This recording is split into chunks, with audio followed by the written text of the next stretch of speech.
नमस्कार, मैं भारत पंचवाल स्वागत करता हूं आपका राजीव टाइम में। आइए रुक करते हैं बड़ी खबर की ओर। इंदौर पुलिस को बड़ी सफलता मिली है। 27 से अधिक गंभीर आपराधिक मामलों में आरोपी और लंबे समय से फरार चल रहे कुख्यात बदमाश अनवर कादरी उर्फ डकैत को सदर बाजार पुलिस ने गिरफ्तार कर लिया है। जांच में सामने आया है कि आरोपी ने जम्मू कश्मीर के कठुआ जिले से जारी फर्जी सशस्त्र लाइसेंस के आधार पर लाइसेंसी बंदूक हासिल की थी। पुलिस अब इस फर्जी लाइसेंस नेटवर्क की गहराई से जांच कर रही है। दरअसल इंदौर के सदर बाजार थाना पुलिस ने कुख्यात अपराधी अनवर कादरी उर्फ डकैत को पुलिस ने गिरफ्तार कर लिया है। आरोपी के खिलाफ इंदौर के विभिन्न थानों में हत्या का प्रयास, लूट, बलवा, मारपीट और अन्य गंभीर अपराधों सहित 27 से अधिक मामले दर्ज हैं। उसकी आपराधिक गतिविधियों को देखते हुए उस पर पहले राष्ट्रीय सुरक्षा अधिनियम के तहत भी कार्रवाई की जा चुकी है। पुलिस के अनुसार फरवरी 2025 में अनवर कादरी ने जावेद खान के घर में लाइसेंसी बंदूक के साथ जबरन घुसकर मारपीट की और जान से मारने की धमकी दी थी। मामले की जांच के दौरान पता चला कि जिस सशस्त्र लाइसेंस के आधार पर उसने हथियार प्राप्त किया था वह जम्मू कश्मीर के कठुआ जिले से जारी फर्जी लाइसेंस था। इसके बाद पुलिस ने आरोपी के खिलाफ आर्म्स एक्ट के साथ साथ धोखाधड़ी और कटु रचना की धाराओं में भी मामला दर्ज किया था। वहीं पुलिस यह पता लगाने में जुटी है कि फर्जी शस्त्र लाइसेंस किस माध्यम से बनाए गए, इस पूरे नेटवर्क में कौन कौन शामिल है, इसके तार कहां तक जुड़े हैं। इस मामले की हर पहलू से गंभीरता से जांच की जा रही है। ये थाना सदर बाजार में 2025 में एक अपराध पंजीबद्ध हुआ था, जो कि धारा 420, 467, 468, 471 और 25 आर्म्स एक्ट के अंतर्गत हुआ था। इसमें जो डराने की बात सामने आई थी, उसमें जो लाइसेंस यूज हुआ था जो शस्त्र का, वो फर्जी निकला था, तो उस पर यह अपराध पंजीबद्ध किया गया था। इसमें लंबे समय से फरार चल रहे अनवर कादरी उर्फ डकैत को कल सदर बाजार की पुलिस ने गिरफ्तार की है और आज माननीय न्यायालय पेश किया जाएगा। उनको हम लोग 7 दिन की माननीय न्यायालय से पीआर के लिए रिक्वेस्ट कर रहे हैं। इसमें जब ये तस्दीक हुई थी फर्जी दस्तावेज की, जो लाइसेंस उनके द्वारा प्रोड्यूस किया गया था, ये जम्मू एंड कश्मीर से लाइसेंस जारी हुआ था जिला कठुआ से। वहां पे हमने जब पत्राचार किया तो वहां से ये सामने आया कि इस तरीके का कोई लाइसेंस प्रशासन द्वारा वहां जारी नहीं किया गया। उसके उपरांत ये जो अपराध है पंजीबद्ध किया गया था। अनवर कादरी के ऊपर से पूर्व में कौन कौन से अपराध हैं और किन गंभीर धाराओं में ये प्रकरण दर्ज किए गए हैं?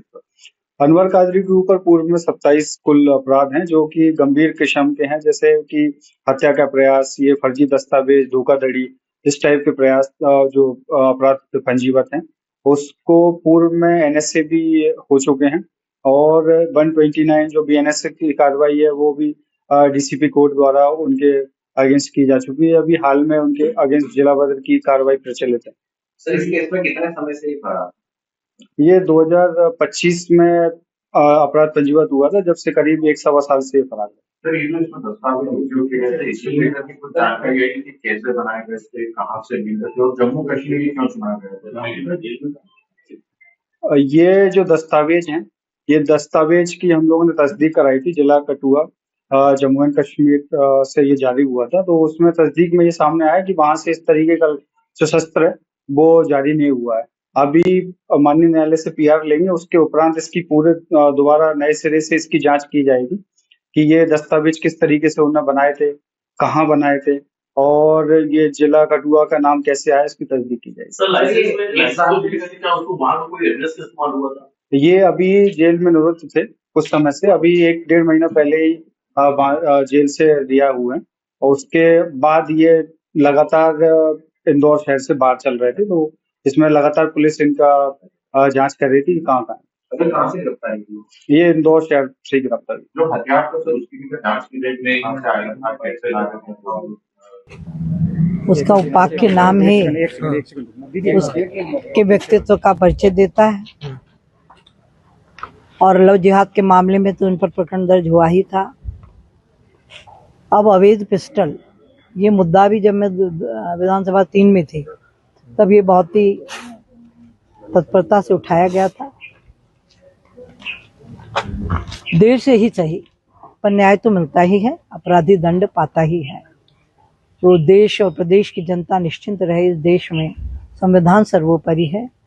कोई भी असामाजिक तत्व किसी प्रकार की अनैतिक गतिविधियों को अंजाम नहीं दे पाएगा, ये इसका संदेश है।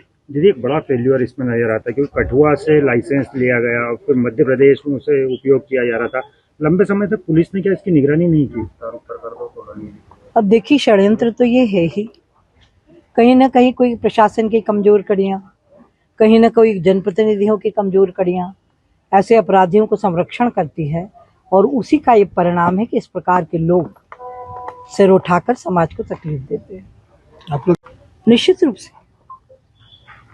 उस पार्टी ने 65 साल किया ही क्या। अल्पसंख्यकों का तुष्टीकरण, कभी सच्चर कमेटी, कभी लक्षित हिंसा, देश की एकता अखंडता को तार तार करना, राष्ट्र की अस्मिता को दांव पर लगाना कांग्रेस का तो जन्मसिद्ध अधिकार ही यही है। फिलहाल के लिए इतना ही। तमाम जानकारी के लिए देखते रहिए राजीव टाइम्स।